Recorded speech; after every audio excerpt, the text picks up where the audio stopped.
एक दिन एक अमीर और खूबसूरत महिला सीईओ अपनी कार लेने एक गैरेज में पहुंची, लेकिन वहां उसने गलती से एक लग्जरी स्पोर्ट्स कार को अपनी गाड़ी समझ लिया। तभी एक साधारण सा दिखने वाला मैकेनिक बोला कि ये गाड़ी उसकी है और वो अब घर जा रहा है। महिला के साथ आई उसकी असिस्टेंट ने तुरंत उससे चाबी छीन ली और बोली कि एक मैकेनिक इतनी महंगी कार कैसे खरीद सकता है। लेकिन महिला कुछ बोले बिना कार में बैठ गई और उसे स्टार्ट करने लगी, पर गाड़ी स्टार्ट ही नहीं हुई। मैकेनिक ने कहा कि ये कार सिर्फ मालिक की फिंगरप्रिंट से स्टार्ट होती है, क्योंकि ये प्राइवेट कस्टमाइज है। महिला को लगा ये सब उसका झांसा है, लेकिन चाहे जितना भी कोशिश की, गाड़ी स्टार्ट नहीं हुई। फिर मैकेनिक ने महिला को उठाकर बगल की सीट पर बैठा दिया और खुद गाड़ी स्टार्ट कर दी। सब हैरान रह गए। मैकेनिक ने मजाक में कहा कि उसने ये कार इसलिए पसंद की क्योंकि इसमें बीच में कोई डिवाइडर नहीं है और कोई खास इंसान कभी भी सिर झुका सकता है। महिला ने पूछा, ऐसा क्यों करेगा? तो मैकेनिक मुस्कुराकर बोला कि समय के साथ समझ जाओगी। तभी उसका बेटा फोन करता है और बताता है कि उसकी कंपनी अब शहर की सबसे खूबसूरत महिला सीईओ के साथ काम करने वाली है और वो चाहता है कि उसका पिता उसे एक नई माँ भी ढूंढ दे। मैकेनिक ने पास बैठी महिला को देखकर हंसते हुए कहा कि सौतेली माँ तो यहीं बैठी है। बेटा चौंक गया, फिर फोन पर महिला से बात भी करवा दी।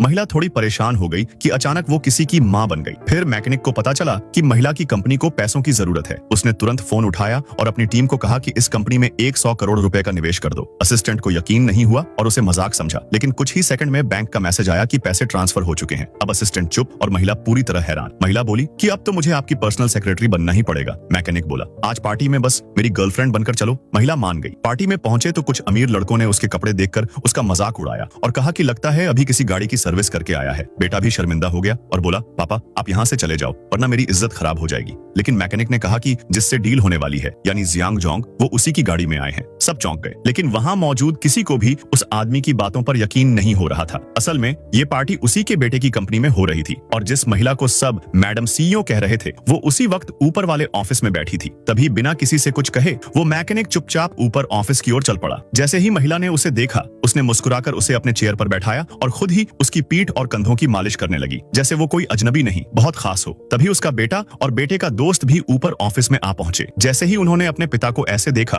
तो सब हैरान हो गए।